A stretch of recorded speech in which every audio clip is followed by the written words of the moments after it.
Alrighty, what is going on, my engineer fellows? I am Dubelong, your engineer of the day. We are going to be reviewing a couple of vehicles, specifically laser planes. It's quite simple, really. All of these planes are armed with lasers, but they are all built very, very, very differently. First up, we have the Snowboarder fighter by Borderwise, over here in the white. That is very bright. Next up, we have the Dragonforce, also by Borderwise, an update of a, well, I guess not an update, but a successor, design-wise, to a reliable anti-air platform.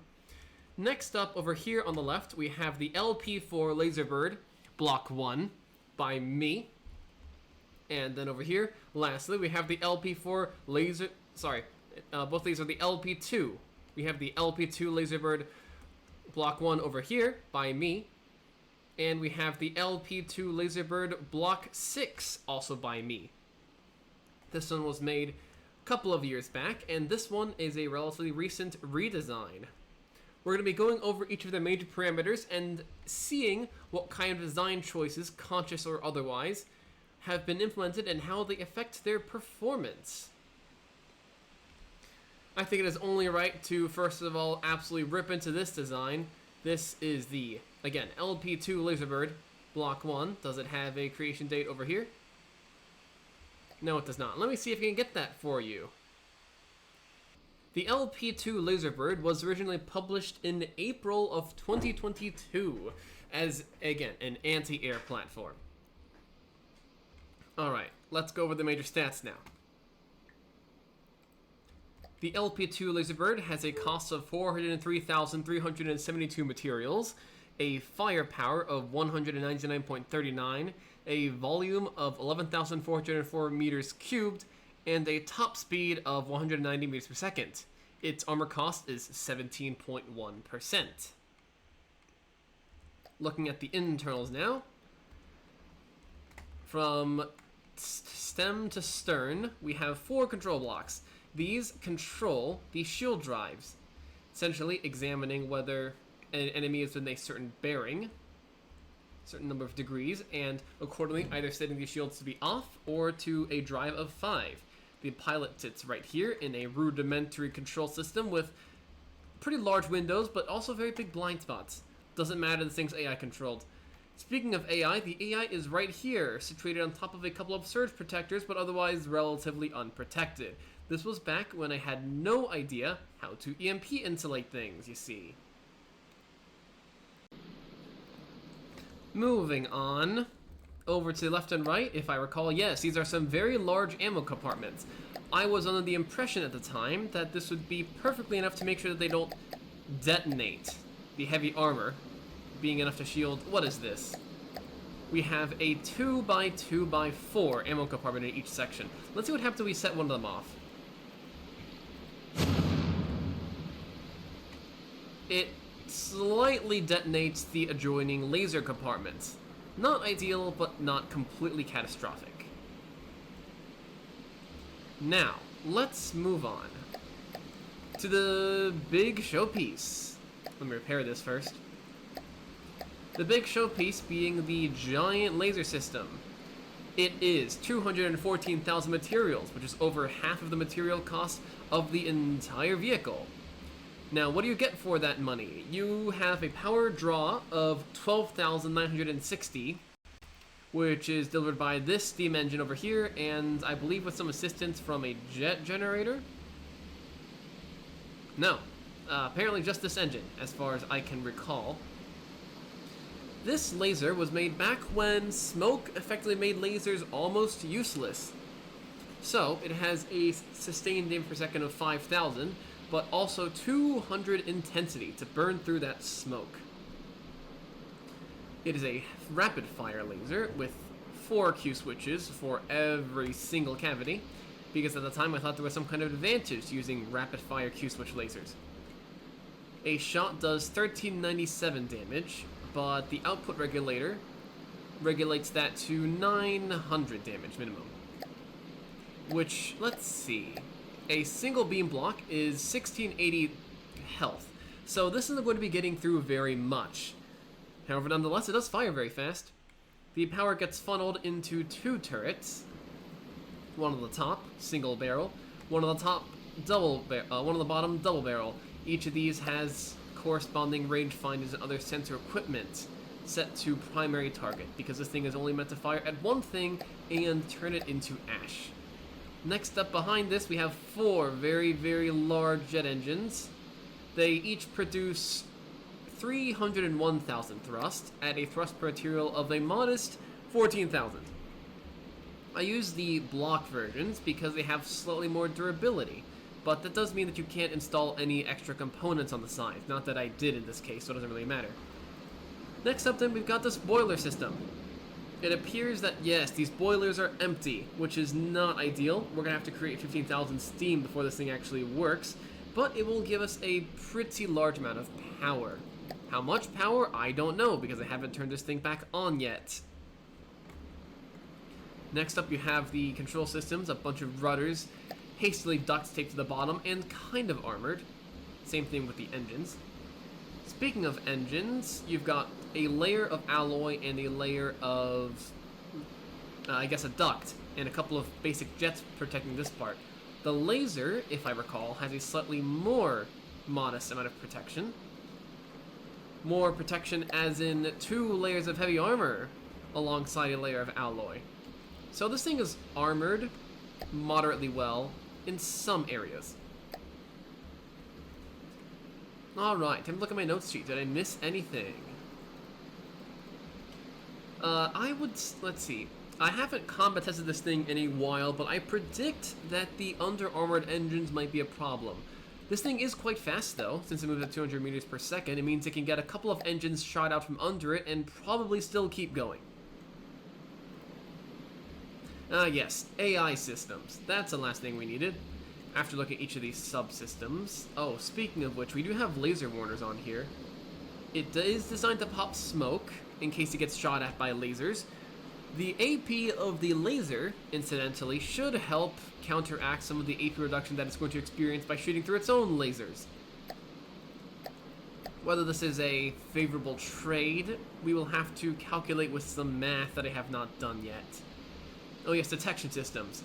We have 13 general purpose processing power used out of a 15 possible, shunted into an array of trackers. For tracking purposes, obviously. Oh, and in case you wanted to look at the tuning systems, here you go. It is the default.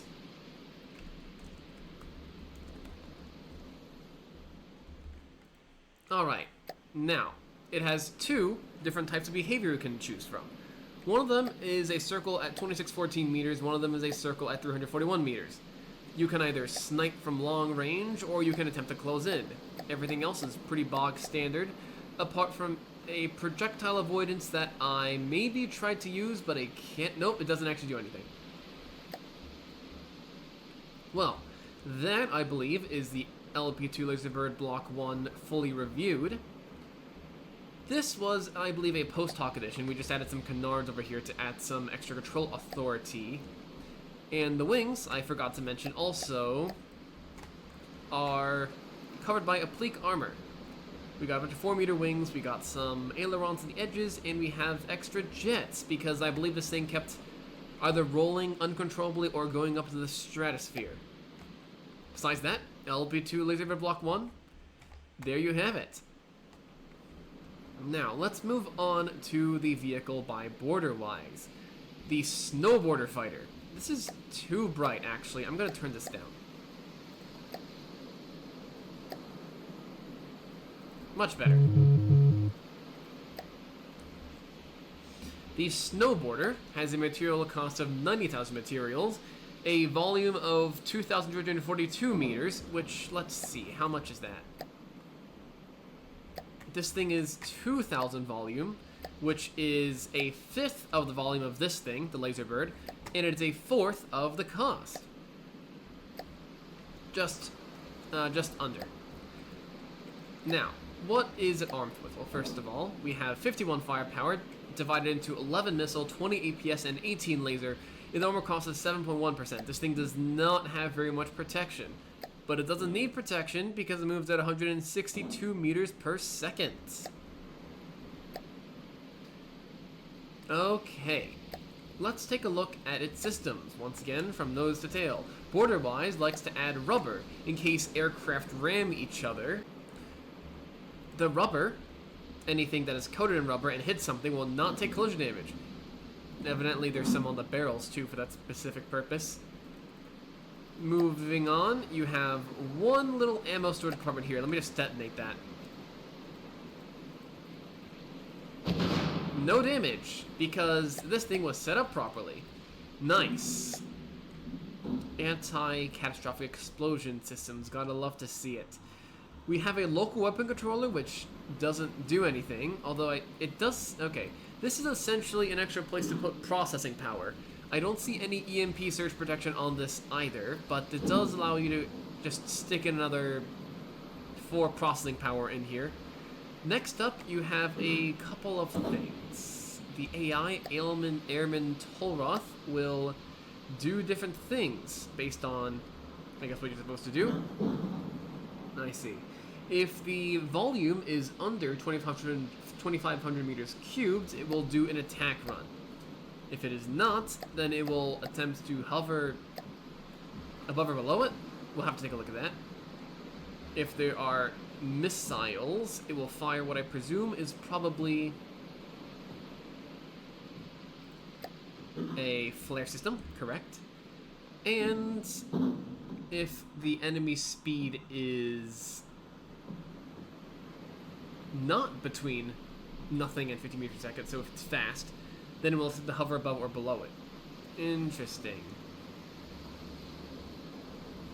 I believe higher priority goes first, though I'm going to have to double check that later. For detection, we have a rangefinder, 2 laser gimbal trackers, 2 IR gimbal trackers, and 2 camera gimbal trackers. Modest, but it should work out, although I have not tested this before. Okay, that is the AI for us. Next up we have the jets. These have 180,000 thrust each, with a thrust per material of 14,000, because we are eco-friendly, I suppose. How much eco-friendlier? Let's double check. This thing had a power per material of 3,900. And thruster volume of 1074. Compare that with a more modest thrust per material of 15,000 and a thrust per volume of 945, but that also produces power. Just double checking here if that actually affects any of its values that are measured. It does not seem like it does. So there you know. There you go. If you change the amount of power that is shunted from a jet generator, it does not affect the performance metrics measured here. It merely determines whether you will have power, or whether you have power for volume. Now, next up, the weapons. Once again, that's all what we're interested in, isn't it? We have a laser and another laser, combined drawing 5,000 power and doing 3,000 damage. Up next we have a APS system, dual barrel 30mm advanced cannons, firing Hesh Heat and AP Frag. Let's see, I would like to see. All of these use Hesh Heat. I presume this left one uses AP Frag then. This one fires AP Frag, this one fires Hesh Heat. Let's take a look at the AP Frag first. AP Frag, 30mm cannon, 600mm in length. I mean, I guess it's 30mm, but that does mean you aren't going to be able to use all of that frag. Each shell will do 6,278 KDAP, kinetic damage times more piercing, and 168 damage per fragment. It's also timed, just in case that you nearly miss something and you want to pepper it with very little damage. But then again, fires very fast. Each cannon fires at over 1,000 RPM, because it can. It cannon, I suppose. Next up, AP Hesh Heat. So I guess the operating principle behind this was that... Wait, hang on a second. Is this even Hesh? shaped charge.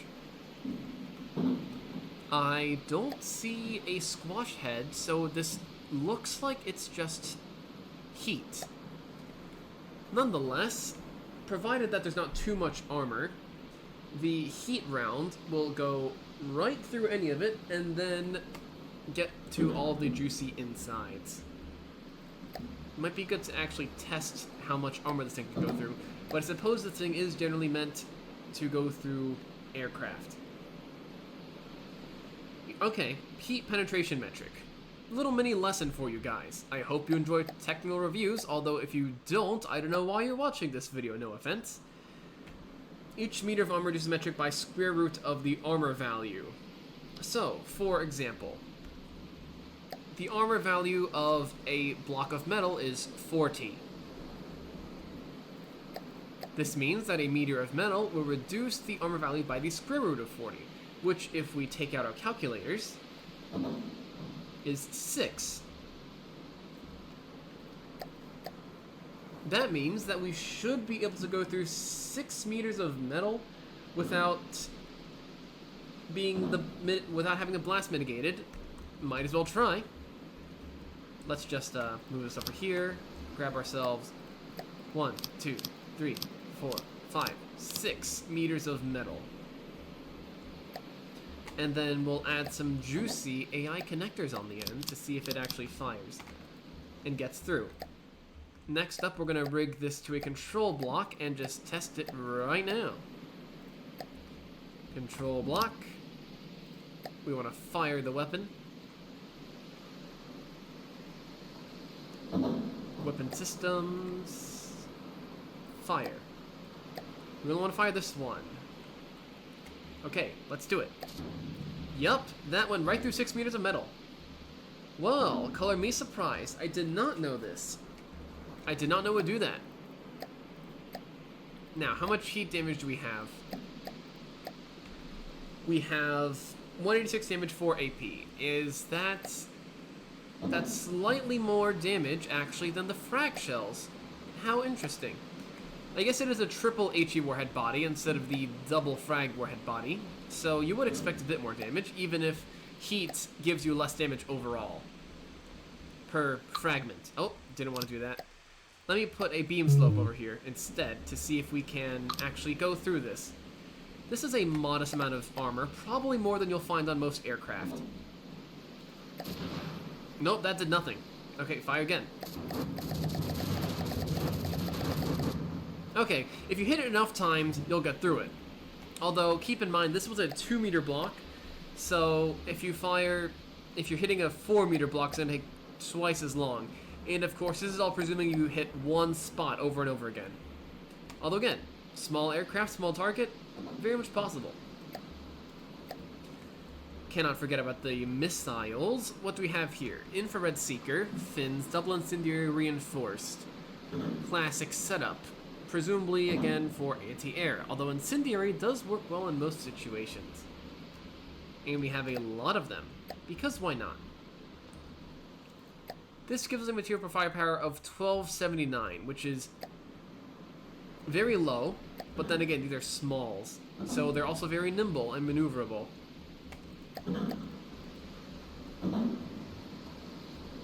Let's take a look at the behaviors that this thing can possibly do.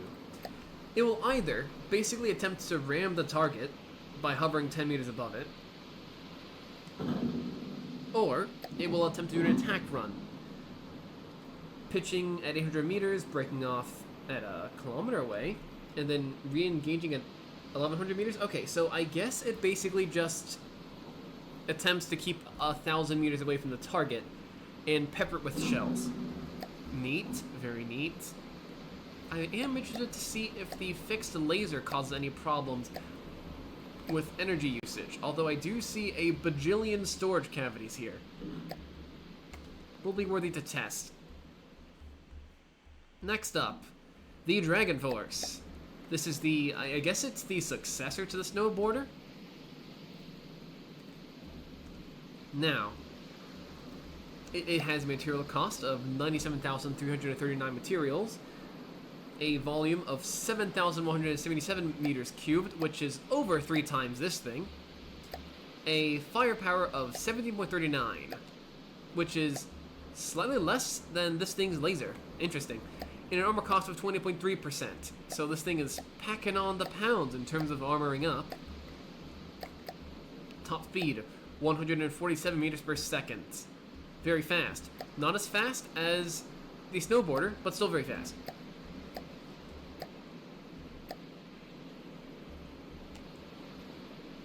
Now, stem to stern, once again, what have we got here? Oh right, almost forgot. The missiles. This thing has a turreted missile interceptor turret. How interesting. Oh, up here, over by the false canopy, you imposter.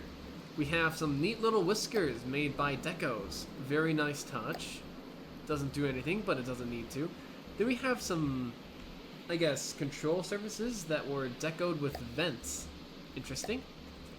And then a bunch of alloy beams. So this basically is, I guess it's cluster spoofing. There's nothing here, just a bunch of metal. And we got some more ducts in order to facilitate the usage of... Actually, I will need to look into that. Why are the ducts over here? I'm sure it'll become obvious soon enough. We have some very conservatively protected ammo. This thing will not... Oh, we gotta detonate it, I guess. Par for the course now. That's right, nothing happened. Nothing happened. Next up, we got some... Are these light blocks? Post-editing me cut that out. Audience, if you didn't see anything, that's because I accidentally locked on to this spinny tail and made myself very dizzy. So I'm cutting that out. Now, light block. What's actually on here? Actually, what is this? Is this deco? Oh, it's deco. Okay. This is a directional shield projector. Essentially, instead of having multiple projectors that turn on and off, you just have a giant shield projector that's on a turret. Smart. And it's EMP shielded. I will say, though, this setup costs us a lot of internal space, and in a fighter, that makes you big and chunky. Although, I mean, you saw that already, based on this thing's look. Let's be honest here. Moving again, sternwards, we have two engines. Thrust material of 14K once again. Each one produces a modest 70,000 thrust. But again, doesn't matter because there's 4 of them instead of the 2 that are on here. So we have slightly less thrust and a slightly bigger plane. Slightly slower plane. Expected cause and effect. Next up, you have a laser system. Once again, the star of the show. How much power are we drawing here? We draw 5,000 power. Once again, very capacitor heavy. Actually, no, not really. We aren't storing very much energy, unlike the Snowboarder, per laser node. However, again, the DPS is notionally the same. And the AI is just packed right in here. I didn't see... Okay, we got a couple of surge protectors, but I will be interested to see if this thing can actually fend off against EMP attacks. I suppose we're going to have to take a look at that. What are the control blocks doing? If the volume is small, below 4,700 meters cubed, we circle close. Otherwise, we circle long. If we have radar, if we have enemies within range, the radar decoys will consume 900 power. Same with the heat decoys. Now, this thing has a cool 20 general purpose processing power, a much more extensive sensor array than this thing, which I believe only had 10. Actually, it only used 5. This thing uses 16. So we have 3 times the number of sensors. A smorgasbord of mostly IR cameras and gimbal trackers, but also a couple of cameras and radar, just to make sure everything's covered. We have 2 turrets, top and bottom. Very interesting. And they are slightly armored too. Looks like a kind of like an animal with a giant tongue, some kind of weird lizard. Alright, these lasers will be firing out of this... Is this a 1Q system? Alright, 1Q system, yes. And each shot here will do 5,000 damage, which is marked improvement over the other model. Is that enough to kill a beam? It is enough to kill 3 beams. Very cool. This one, if I recall... Yeah, this one was enough to kill 2 beams. Alright. I believe that's all the subsystems. Apart from, of course, the fun little decoy over here. Let me pause time. We've got a radar decoy and a heat decoy. Classic. And it's coated in rubber, too. Just in case you smash it against something, I suppose.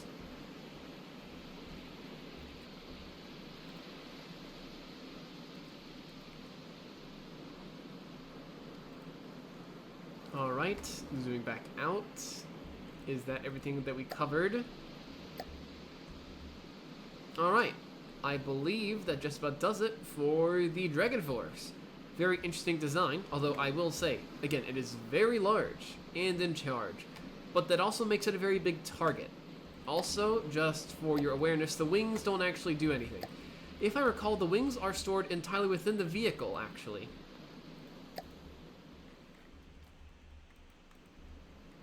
Oh, that's odd. I don't see any wings. Well, I'm pretty sure it has some. Can we search for it? Block counter. Do we have any wings?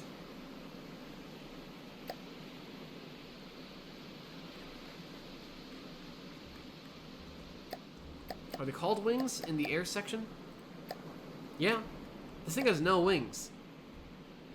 How peculiar. Although I suppose that I believe it does produce body lift and drag from the giant cross-section. So, it makes sense that it can fly without wings. If any of you have watched the earlier Border-wise content, you may know that this thing used to not have wings and looked like basically a giant mouse cursor. The wings were added to give it more of an SU-47 feel, and to make it look edgy and fun and menacing. This thing has trail makers too, by the way, so that it can generate trails when it flies. I almost forgot about the armor, and boy does this thing have armor. It is a broadsider, used most of the time, so it makes sense they would have 1 meter of stone. This thing's covered in stone. Interesting. Does that make this EMP proof? I'll have to see. Then a meter of heavy armor, then a meter of alloy, then some rubber in case it hits anything. Overall, very interesting design. Alright, our final entry is the LP2 Laserbird Block 6, made by me. It has a material cost of 205,209 materials, a volume of 9,633 meters cubed, a firepower of 108 concentrated in the laser, and an armor cost of a modest 16%. Just to recap, that means that the Snowboarder is the least armored, then the Laserbird Block 6, then the Laserbird Block 1, and then the Dragonforce, which is almost 50% more armored than the previous. Actually, yeah, I believe it's over 50% more armored than the previous two. Now, let's take a look. It has a speed of 159 meters per second, but during combat, it has to slow down to 125 meters per second, at least for now, because the power gets shunted to some shield projectors. Alright, front to back, overview. We have no windows. I forgot to add them. Yeah, I'll be honest, that's on me. Not that you need them to pilot this thing, mind you. Next up, AI mainframe, covered in rubber, although not in heavy armor, because I figured that if something was going to shoot right for the AI compartment, then I was basically cooked anyways. Although there is some room to add heavy armor if I so chose. Next up, over here, we have the laser system. It is a burst laser. It's basically just stuffed wherever things can fit. Each one of these little blocks is, let me prefab this. This is a classic, I suppose you'd call it like a space-saving single input laser storage system. You have, essentially, a storage cavity, single input, and then a T shape formed by the laser pump. This allows you to maintain a series of very, very many different laser cavities. And I guess laser, what do you call this? Pillars put on the Q switches. Essentially, instead of having one 3x3 cross-section, which could be sniped in one shot, you have 4 of them, which is slightly more redundant.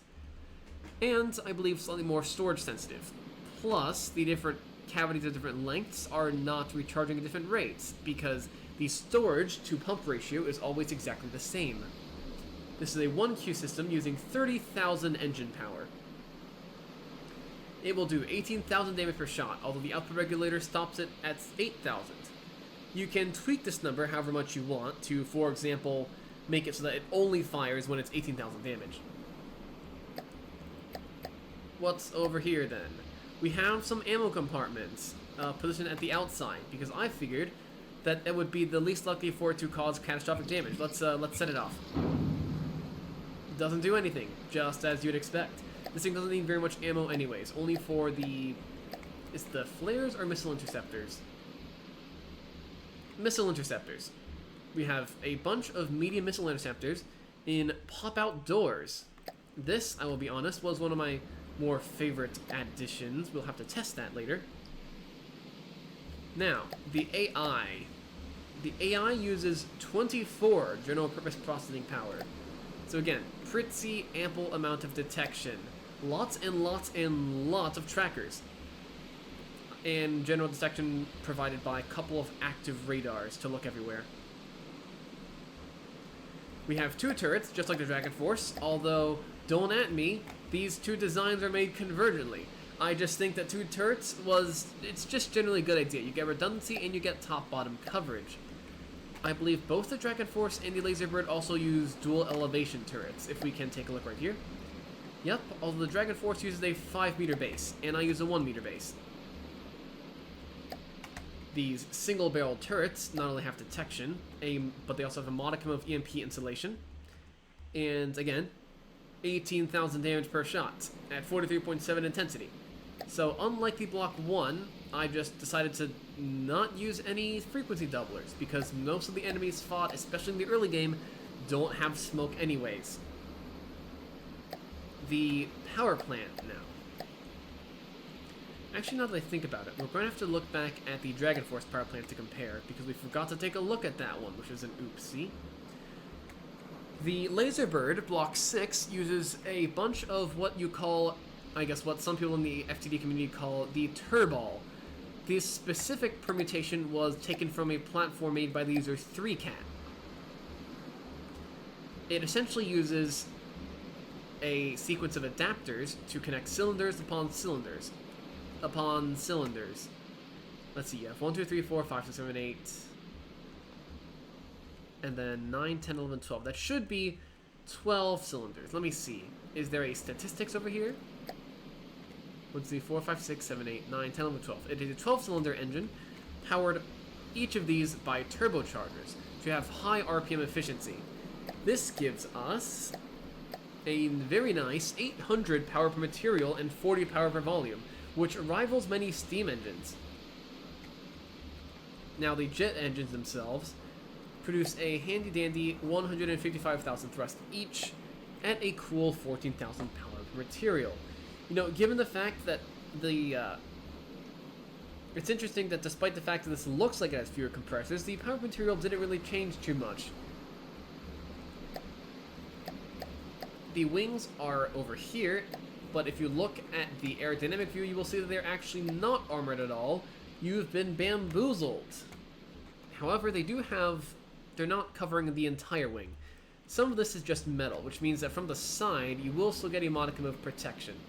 I, of course, decoed over all of this because I wanted it to look nice. Now, unless I forgot, there should be some control block algorithms in here.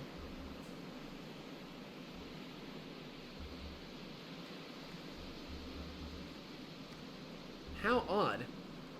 I don't see any. Does this thing have shield projectors? I should know because I built this, but it's been so long that I've actually forgotten. planar shield projectors. It has 2 of them. Positioned where? Why can't I find them?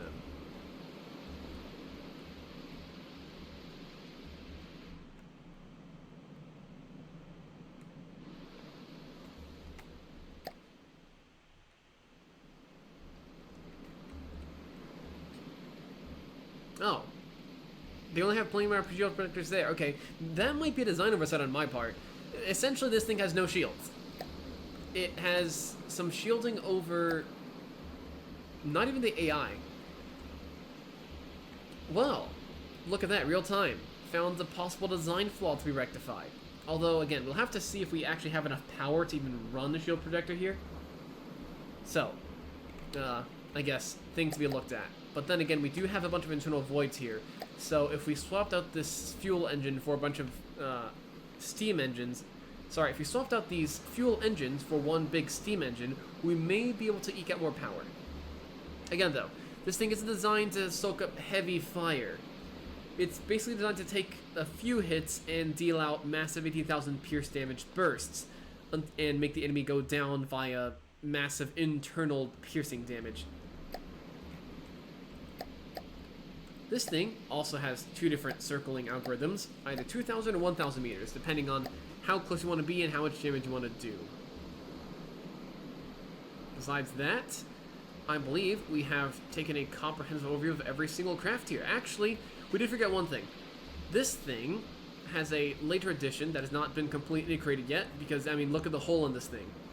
This thing has to be worked on a little bit. Essentially, when running into a couple of submarines, it came to my attention that even modest laser damage was better than just sitting there and not being able to do anything. So I added a local weapon controller that controls a single sonar buoy dispenser. This allows it, in combination with the sonar buoys installed over in the AI compartment, to launch sonar buoys and detect enemy submarines, either to shoot them itself with its very modest AI laser damage in water, or to coordinate sonar locations with the rest of the fleet that it has come with. Now, I'm going to be honest, I am very proud of how this thing turned out. I was going for a next-generation fighter jet sort of aesthetic, essentially. I took the initial design of a laserbird over here, which was, I mean, it has a slightly sloped profile, but also it has this very weird rounded taper over here. And I essentially just sharpened it down a little bit. I made the profile overall just one big diamond, swept back the wings, and then added this subtle, I guess, area ruling, where right over here, where the leading edge starts, you have a little increase in width over here, and then it sort of tapers down as the wing gets larger. This gives it that slight bit of extra aerodynamic vibes. Alright. Before I forget, though, it is probably going to be nice to take a look at how the other craft actually power themselves. Okay, so the Snowboarder seems to just rely on jet engine generator power, and the Dragonforce also does that.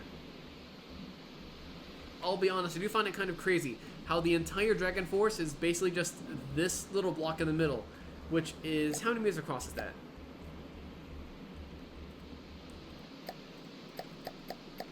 It is a 14-meter long, essentially, system brick that is just surrounded by 100 meters of extra armor and stuff.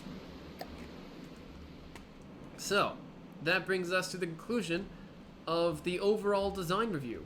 We have 4 different design philosophies from 4 very different eras from 2 very different people.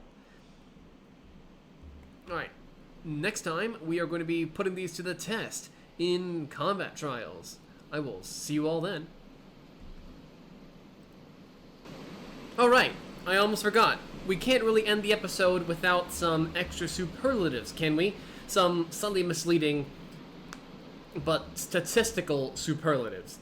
So the Snowboarder is the cheapest vehicle. Then followed by the laserbird Block 6.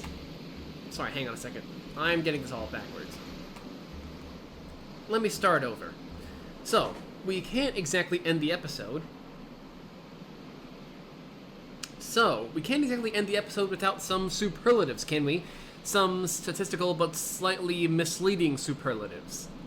The cost order, I believe, goes from Snowboarder, then Dragonforce, then Laserbird Block 6, then Laserbird Block 1. The Laserbird Block 1 has the most firepower, but all three of these vehicles, bar the Dragonforce, generally have about half of their material cost in thousands in firepower. For example, Laserbird has 200 firepower, costing 400,000 materials. Laserbird Block 6, 100 firepower, 200,000 materials. Snowboarder, 50 firepower, 90,000 materials. The Dragonforce has 17 firepower with 100,000 materials, probably because of its sheer bulk, as it is also the most heavily armored out of all of these vehicles. It is, however, also the third slowest, right just behind the Laserbird on their combat speed.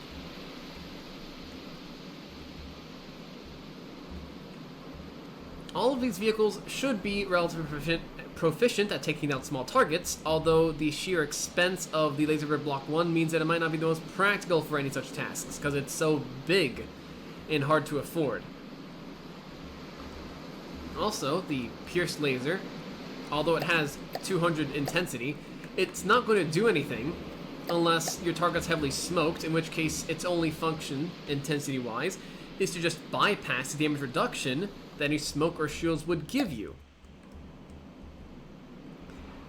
Now, if you wanted my honest look at things, I predict that you probably want a aircraft that goes around at least 160 to 200 meters per second, which this guy, the Laserbird, and this Laserbird, and so I guess you probably want a vehicle that goes around 160, but ideally 200 meters per second. You also may want more armor than most of these craft have, bar the Dragonforce. The Dragonforce actually almost has enough much armor cost as most ships. But you do probably want the firepower to cost ratio of most of these other planes. You would ideally want, again, half of your firepower in your cost, in thousands of materials. You also definitely want a robust flare system and active shielding, which this Laserbird had, but this one didn't. Decoys also help, as do missile interceptors, and the Dragonforce is pretty well endowed in that department. Alright, one more thing. You probably also want Pierce lasers. Not just enough laser damage to delete one beam, which by the way requires 1680 damage at 40 intensity. Maybe even enough damage to delete a heavy armor beam, which is 6,000 damage. Again, the win over here is the Laserbird Block 6 with its 18,000 damage burst, which is enough to delete 3 heavy armor beams at the same time. This thing, unlike basically every other vehicle in this lineup, is designed to kill engines and pierce internals with one strike. Because why hit the same spot multiple times if you could just do it once, am I right? All thanks to something I had forgotten to mention, which is... Okay, never mind, doesn't have any stabilizers. Was getting ahead of myself. Anyways, looking forward, very much so, to testing out all these aircraft in combat trials. I hope to see you all there, and have a good one.